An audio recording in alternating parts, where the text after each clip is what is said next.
अष्ट सिद्धियां थी, 9 निधियां थी, फिर भी अव्यक्त का साक्षात्कार नहीं हुआ।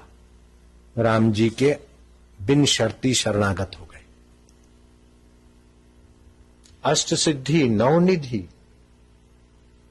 और आकाश में उड़ने की शक्तियां, ये अष्ट सिद्धियों की, लोगों को परखने की शक्ति, राम और लखन को अपने कंधे पर बिठाकर उड़ने की शक्ति, और बाल ब्रह्मचारी, इतना सामर्थ्य होने के बाद भी हनुमान जी को अव्यक्त तत्व का ज्ञान राम जी की कृपा से हुआ, सेवा से हुआ।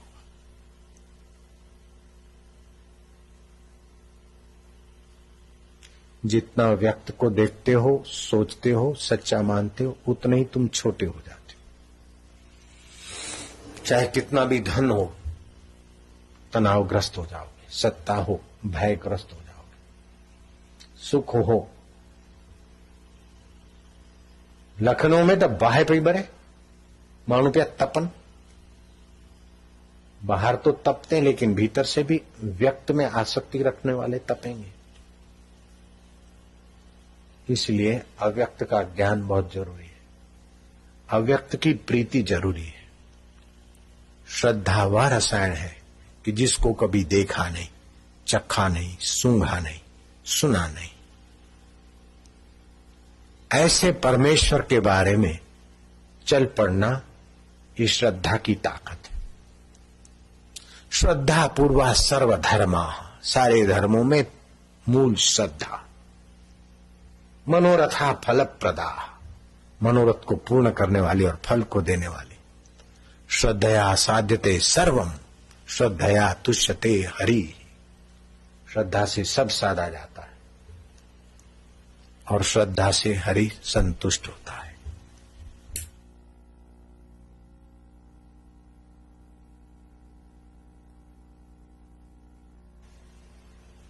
तो मूल में ये सारे पंचभूत और जो मनुष्य दिखते हैं अव्यक्त होते हैं और अंत में भी अव्यक्त हो जाएंगे, बीच में दिखते हैं। जैसे स्वप्न मूल में अव्यक्त होता है, स्वप्न दृष्टा, फिर स्वप्न व्यक्त होता है और उसमें स्वप्न देखने वाला भी गुमराह हो जाता है। नासिक में झोपले आयन हरिद्वार पोतलेत, गंगे हारा डुबकी अंदर मारतो आणि चिंता बाहेरची करतो, तिकडे माझ्या कपडा घडी आहे, पैसा आहे।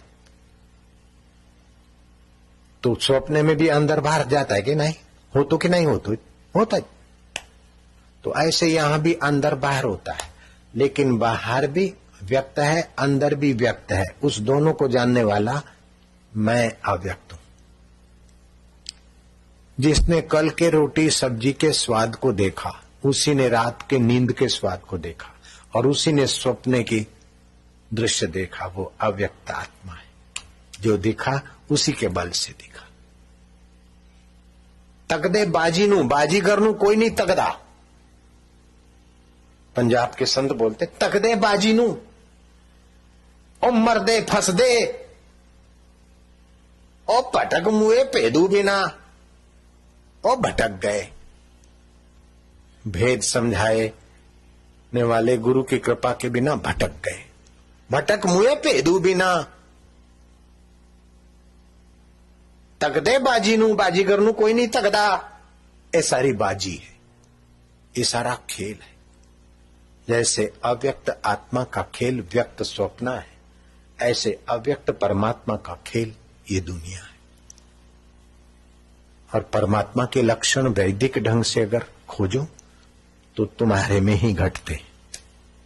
जिसको परमात्मा बोलते हैं उसी को आत्मा बोलते और वही तुम हो।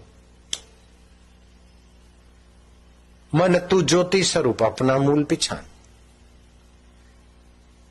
मेरा ध्यान लग जाए तो मैं कौन हूं और ध्यान क्या है, किसका ध्यान करो, मैं कौन हूं खोजो तो ध्यान के फल में आ जाओगे। मेरा ऐसा हो जाए, मेरा ऐसा हो जाए, तो अभी तक व्यक्त का प्रभाव बुद्धि में है। जो भी हो जाए सब व्यक्त में होगा, अव्यक्त तो मैं ज्यों का त्यों। बुद्धि से, मन से, व्यक्त से पार पहुंच जाओगे। हनुमान जी की ऐसी तत्परता की सेवा थी कि जब राज अभिषेक हुआ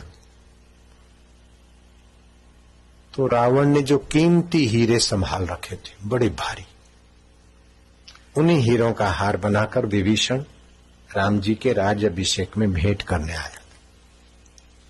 राम जी ने वो कीमती माला लेकर सीता जी, सीता ने अपने प्रिय पुत्र समान हनुमान जी की सेवा का स्मरण करते हुए हनुमान जी को माला दी। और हनुमान जी माला का दाना दाना देखता है, इसमें तो अव्यक्त नहीं, ये तो दिखने वाला है। जिससे दिखता है उसका तो आनंद नहीं है इसमें, काय कारण तोड़ तोड़ के दाना दाना फेंक रहे। दूसरे जो ज्वेलर थे, जोहरी थे, उन्होंने सोचा इस बंदर को क्या पता करोड़ों करोड़ों का एक हीरा है और ये तोड़ तोड़ के फेंकता है, इसको तो सेव देना चाहिए जमरूक। लेकिन जवेरी मूर्ख है, हनुमान जी समझ रहे हैं कि ये व्यक्त है, जो व्यक्त है उसका सुख अपना नहीं है, अव्यक्त का ही सुख है कि मेला है, कीमती है, बढ़िया है, मेरी है। तो अव्यक्त ही इसे मेरा मानेगा, अव्यक्त ही इसे प्यार करेगा और अव्यक्त ही अपना प्यार इसमें थोप के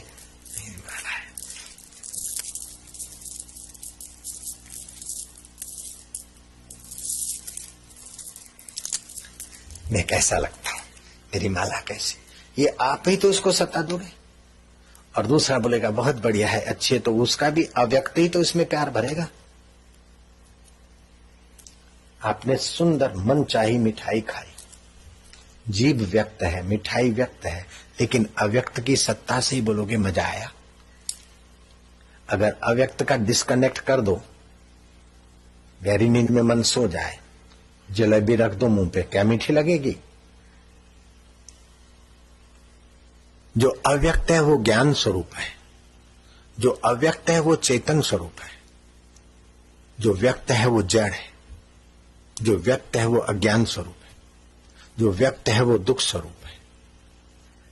दुख स्वरूप व्यक्त में अव्यक्त का सुख कभी कभी झलकता है, जड़ व्यक्त में अव्यक्त की चेतनता चल रही है, दिख रहा है। शरीर तो जड़ है, अव्यक्त चेतन है, इसी से शरीर चल रहा है।